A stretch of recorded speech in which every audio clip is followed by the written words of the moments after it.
మీ business ఏదైనా మీ ఊర్లో promotion చేయాలంటే అది సుమన్ టీవీతోనే సాధ్యం. ఇప్పుడే సంప్రదించండి. 24 గంటలు పని చేయించుకుంటారు, కానీ జీతం అయితే అడిగితే ఏం మాట్లాడరు. 8 సంవత్సరాలు అవుతుంది. 8 సంవత్సరాల నుంచి జీతం అనేది ఏం లేదు, పని చేయించుకుంటున్నారు. మాటలు ఎందుకు అంటున్నారు సార్? ఏం మాట్లాడుతాను సార్? మీరు ఒక చదువుకున్న వ్యక్తి కదా సార్. బయటికి నాడు నువ్వు అసలు ఉండద్దు, నువ్వు ఇక్కడ నువ్వు చేయొద్దు, నువ్వు బయటికి నడివేసి. Welcome to Suman TV. మనకు ఒక నెల జీతం రాకపోతేనే మన ఇల్లు గడవడమే చాలా భారంగా ఉంటుంది. కానీ ఇక్కడ ఉన్నటువంటి బాధితులు, వాళ్ళకి 8 సంవత్సరాల నుంచి జీతం రావట్లేదు, కానీ ఇక్కడ పనిచేస్తున్నారు. అది ఎక్కడో కాదు, మహబూబాబాద్ జిల్లా కొత్తగూడెం మండలంలోని పిహెచ్సిలో. ప్రస్తుతం మనతో పాటు బాధితులు ఉన్నారు. అసలు వాళ్ళకి ఎందుకు 8 సంవత్సరాల నుంచి జీతం రావట్లేదు, అసలు ఎప్పుడు ఆగిపోయింది, ఎన్ని సంవత్సరాల నుంచి వాళ్ళు పనిచేస్తున్నారు ఇక్కడ, వాటి గురించి అడిగి తెలుసుకునే ప్రయత్నం చేద్దాం. అమ్మ, మీ పేరేం పేరు? విజయ గారు. అంటే మీరు ఎప్పటి నుంచి ఇక్కడ వర్క్ చేస్తున్నారు? 2001 నుంచి ఇక్కడ చేస్తున్నా నేను. అంతకు ముందు నా భర్త చేసిండు. మీ భర్త ఎప్పటి నుంచి చేస్తున్నారు? నా భర్త 93లో ఉన్నాడు సార్. 93 నుంచి అప్పుడు 24 గంటల హాస్పిటల్ అని కాకుండా అప్పుడు ఒక్కడే సీపర్గా చేశాడు. తర్వాత మళ్ళీ 2001 నుంచి విజయను నర్సయ్యను వాచ్మెన్గా పెట్టిళ్ళు. విజయ నన్ను సీపర్గా దోబిగా అన్ని పనులు చేపించుకున్నారు నాతోని. నేను అన్ని పనులు చేసుకుంటూనే ఉన్నా. అట్లే రన్నింగ్ చేసుకుంటూ ఉంటుంటే మధ్యలో ఇంకొక ఆమెను పెట్టారు సార్. పెడితే ఆమె పెట్టి నా జీతంలోకి వెళ్ళి ఆమెకు కట్ చేసి ఇస్తాము అని అన్నారు సార్. అయితే మీరు 1991 నుంచి మీ ఆయన ఇక్కడ వర్క్ చేస్తున్నాడు. అంటే ఒక కాంట్రాక్ట్ బేసిక్ మీద ఇక్కడ ఒక నైట్ వాచ్మెన్ గా వర్క్ చేస్తూ ఉన్నాడు. మీరు 2021 నుంచి మీరు ఆయాగా 2001 నుంచి మీరు ఇక్కడ ఆయాగా మీరు వచ్చి స్వీపింగ్ దోబిగా మీరు చేస్తున్నారు. అంటే అప్పటి నుంచి మీరు శాలరీ తీసుకున్నట్టు మీ దగ్గర ప్రూఫ్స్ ఉన్నాయా? చెక్కులు మాకు రెవెన్యూ షాంపు పెట్టుకొని చెక్ ఇచ్చారు సార్. అంటే ఈ చెక్కులు కూడా మీకు 1991 నుంచి 2021 వరకు 2015 వరకు మీకు చెక్కులు యథావిధిగా మీకు వచ్చాయి. అంటే ఎన్ని సంవత్సరాలకు ఒకటి వచ్చేది, లేదా 6 నెలలకు ఒకసారి వచ్చేది? 6 నెలలకు ఒకసారి ఇచ్చారు సార్. 6 నెలలకు ఒకసారి శాలరీ కూడా ఇచ్చారు. మరి ఇప్పుడు ఏంటిది మీకు ప్రాబ్లం ఏంటి? మా ప్రాబ్లం ఏంటిదంటే సార్, 6 నెలలకు ఒకసారి ఇచ్చారు. మేము భార్యాభర్తలు చేసేటోళ్ళను మమ్మల్ని పక్కకు తొలగించి ఇంకో మనిషిని ఆ మనిషిని పెట్టిళ్ళు. ఆ మనిషిని పెడితే ఆ మనిషిని పెట్టద్దు, మాది మాకే కావాలి అని మేము ఫోర్స్ చేసి మేము గొడవ అయింది. ఆ గొడవతోని జీతం అట్లనే 8 సంవత్సరాల కానించి జీతం ఇయ్యట్లేదు. అంటే మీరు వర్క్ చేస్తున్నప్పుడు గతంలో 1991 నుంచి మీరు చేసుకుంటూ వస్తూ 2015 వరకు జీతం తీసుకున్నారు. అంటే ఆమెను ఎప్పుడు పెట్టారు మరి? 2009 నుంచి ఆమెను పెట్టారు సార్. అంటే 2009 నుంచి మరి 2015 వరకు జీతం వచ్చిందా? వచ్చింది సార్. వచ్చింది అప్పుడు. మరి వచ్చినప్పుడు మరి ఆమెకు వచ్చింది, మళ్ళీ మీ ఇద్దరికి వచ్చిందా? ఇద్దరు జీతాన్ని ముగ్గురికి పంచారు. ఇద్దరి జీతాన్ని ముగ్గురు పంచారు. ఒక రవీంద్ర డాక్టర్ వచ్చి గొడవ చేసి మా భర్తను బయటికి వెళ్ళగొట్టి ఆమెను పెట్టింది సార్. పెట్టిన కానించి 8 సంవత్సరాలు అవుతుంది. 8 సంవత్సరాల కాంచి జీతం అనేది ఏం లేదు, పని చేయించుకుంటున్నారు. 24 గంటలు పని చేయించుకుంటారు, కానీ జీతం అయితే అడిగితే ఏం మాట్లాడితే ఏమన్నా మాట్లాడితే మీరు కోర్టుకి వేసారా అనేది ఒకటి పట్టుకున్నారు సార్. నేను కోర్టుకి ఏమని నేను వాళ్ళ మీద కేసు వేయలేదు సార్. నేను ఏం వేయలేదు సార్. కోర్టుకు ఏమని వేశారు? కోర్టుకి ఏమని వేసారంటే, సార్ మా జీతం మాకు రావాలి, మాకు ఎవరితోని గొడవ వద్దు, ఎవరితోని పంచవద్దు, మాకు రెగ్యులర్ చేయాలి సార్, మా జీతం మాకు రావాలని మేము బాధపడుకుంటా మేము వేసాం సార్. ఇక్కడ వీళ్ళు చెప్పేది ఏంటంటే 1991 నుంచి వీళ్ళు భార్యాభర్తలు ఇక్కడ వర్క్ చేసుకుంటూ ఉన్నారు.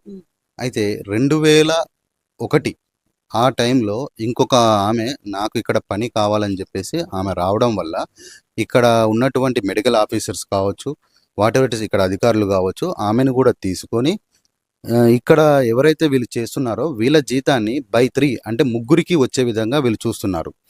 ఆ క్రమంలో జీతం అనేది మేము వర్క్ చేయడము ఆమెకు ఇవ్వడం అనేది ఏంటిది అని చెప్పేసి వీళ్ళు కోర్టుకు వెళ్ళి, కాంట్రాక్ట్ బేసిక్ వర్కర్స్ కాబట్టి మా జాబ్స్ని పర్మనెంట్ చేయాలి మరియు మా జీతం పెంచాలని చెప్పేసి వీళ్ళు కోర్టుకు వెళ్ళడం జరిగింది.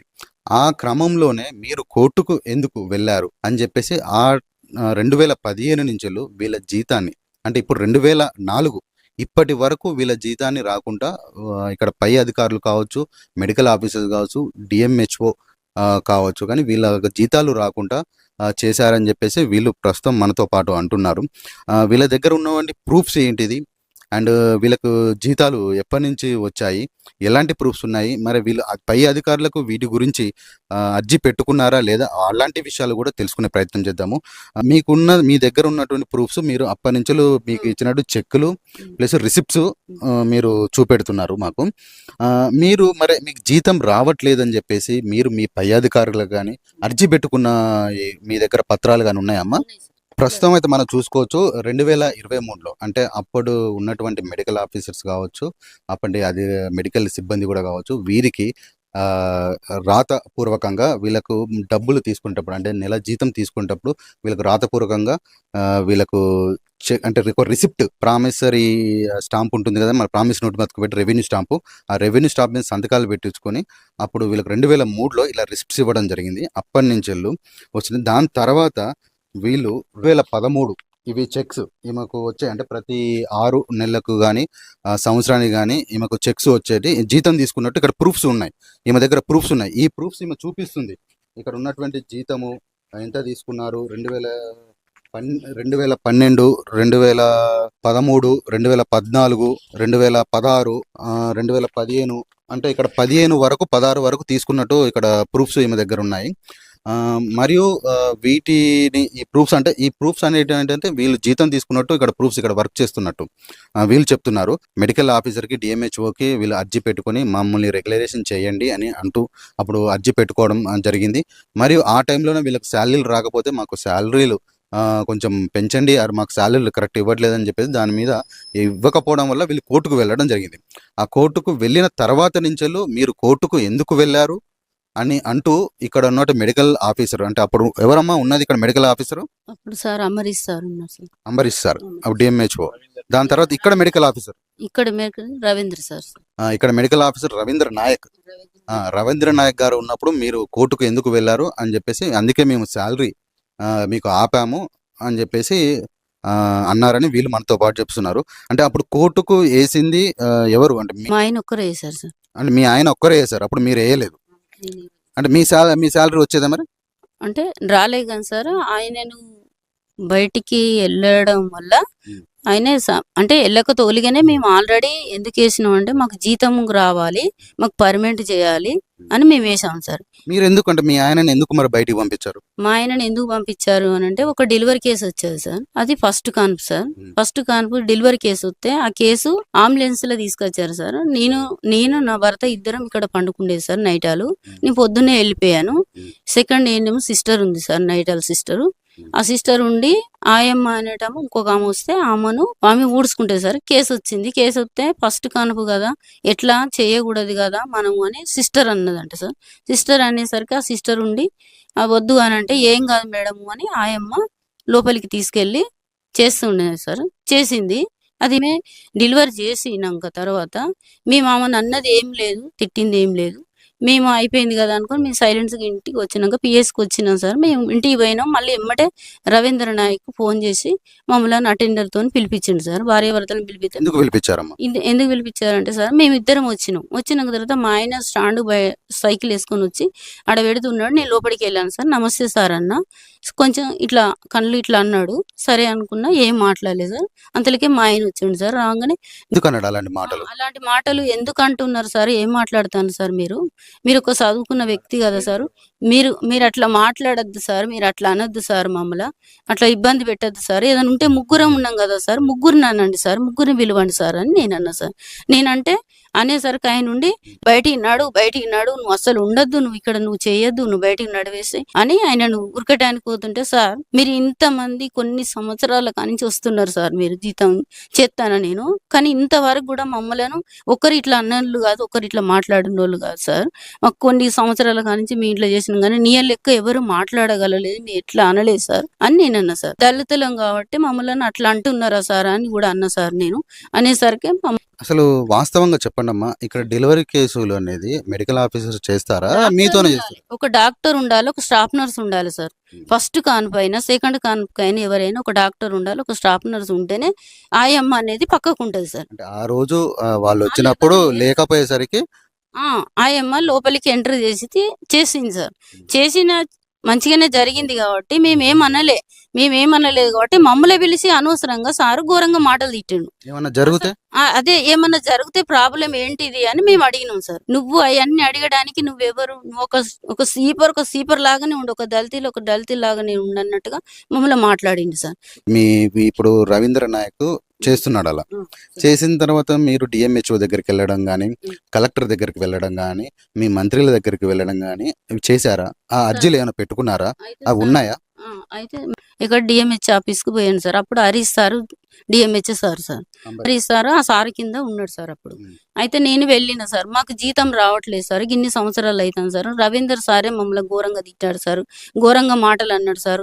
మమ్మల్ని అసలు ఒక రకంగా తిట్టి ఒక రకంగా మాట్లాడింది సార్. మమ్మల్ని దరిద్రులమన్నా, మేము కులం తక్కువలమన్నా, అసలు ఏం రకంగానే మమ్మల్ని ఇట్లా వాదించి మమ్మల్ని తిట్టి ఇంకొక మనిషిని తిట్టకుండా ఇద్దరిని మమ్మల్ని తిట్టడం ఏంది, అనడం ఏంది, అసలు అది చేయడం కరెక్టేనా మీరు అని నేను పోయి అడిగి నేను అప్లికేషన్ ఇచ్చాను సార్. ఇదంతా జరిగింది 2015లో కదమ్మా? 2015లో జరిగింది సార్. 2015లో జరిగిన సంఘటన అంటే అప్పటి నుంచి ఇప్పుడు మీరు లెక్క పెట్టుకోండి. 2015, 16, 17, 18, 19, 20, 21 అంటే కోవిడ్ తర్వాత 24, ఇప్పుడు 24 ఉన్నాం. అంటే ఇన్ని సంవత్సరాలు అనేది వీళ్ళకు జీతం రాకుండా ఉన్నారంటే మీరు ఒక్కసారి ఆలోచించండి. ఇది న్యాయమైనదా కాదా? మీరు కామెంట్ల రూపంలో కింద పెట్టండి. మరి దీని మీద ఇంకా ఎలాంటి ఇక్కడ జరుగుతున్నాయని మరొక వీడియో కూడా చేస్తాను.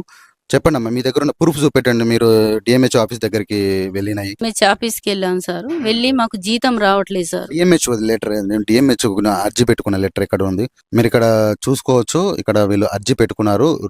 వీళ్ళు ఇక్కడ ఏం పెట్టారంటే 2021 నుండి మేము కొత్తగూడ ఒక పిహెచ్సిలో కాంటిజెంట్ వర్కర్గా మేము చేశాము.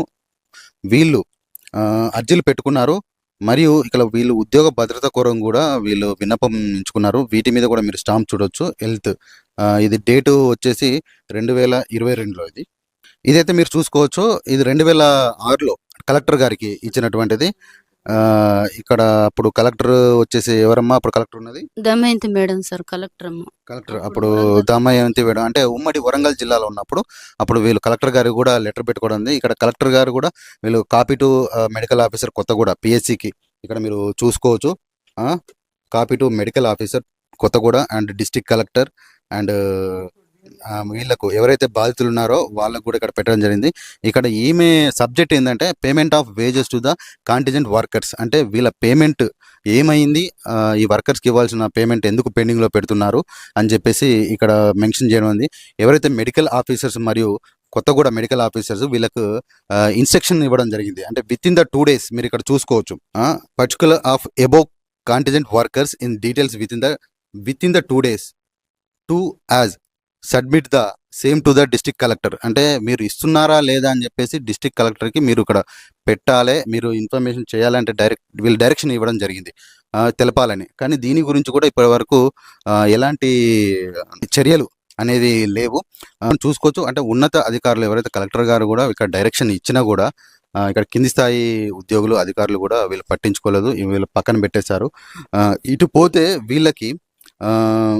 వీళ్ళు అంటే ఇక్కడ వర్కర్స్ అని చెప్పేసి వీళ్ళకు ఒక అంటే వీళ్ళు డిఎంహెచ్ఓ నుంచి వీళ్ళు ఒకటి తెచ్చుకున్నారు. ఇంకొకటి ఇక్కడ అండ్ విజయ వీంటి content worker and PHC Kothaguda అని చెప్పేసి ఇక్కడ మీరు చూసుకోవచ్చు. ఇక్కడ మెన్షన్ చేసింది 2011లో.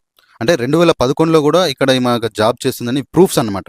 ఇవన్నీ ఆమె తెలపడానికి కారణం ఏంటంటే నేను అప్పంచెలు వర్క్ చేస్తున్నాను, అప్పటించలు నేను పని చేస్తున్నాను, నాకు అప్పంచెలు జీతం వచ్చింది, నాకెందుకు 2017 నుంచి నాకు జీతం ఆపారు, అప్పటి నుంచి ఇప్పటి వరకు నాకు ఎందుకు ఇవ్వలేదని చెప్పేసి ఆమె బాధపడుతుంది.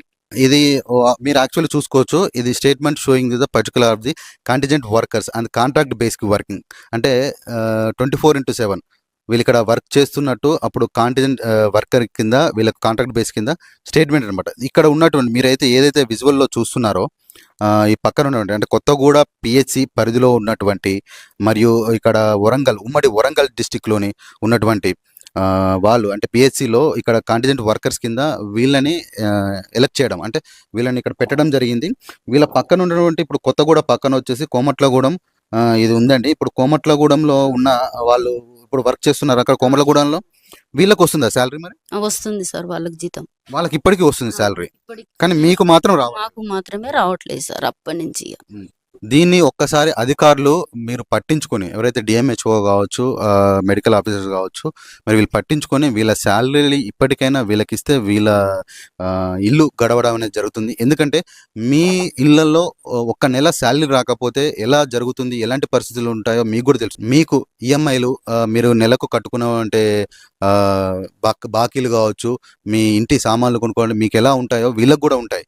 వీళ్ళకు అసలు వీళ్ళకి రావాల్సినటువంటి శాలరీని త్వరగా ఇప్పించాలని చెప్పేసి వాళ్ళ బాధితులు మనతో పాటు చెప్పుకుంటున్నారు. 24 గంటలు పని చేయించుకుంటారు, కానీ జీతం అయితే అడిగితే ఏం మాట్లాడారు. 8 సంవత్సరాలు అవుతుంది. 8 సంవత్సరాల నుంచి జీతం అనేది ఏం లేదు, పని చేయించుకుంటున్నారు. మాటలు ఎందుకు అంటున్నారు సార్? ఏం మాట్లాడతాను సార్? మీరు ఒక చదువుకున్న వ్యక్తి కదా సార్. బయటికి నడు, నువ్వు అసలు ఉండద్దు, నువ్వు ఇక్కడ నువ్వు చేయొద్దు, నువ్వు బయటికి నడివేసి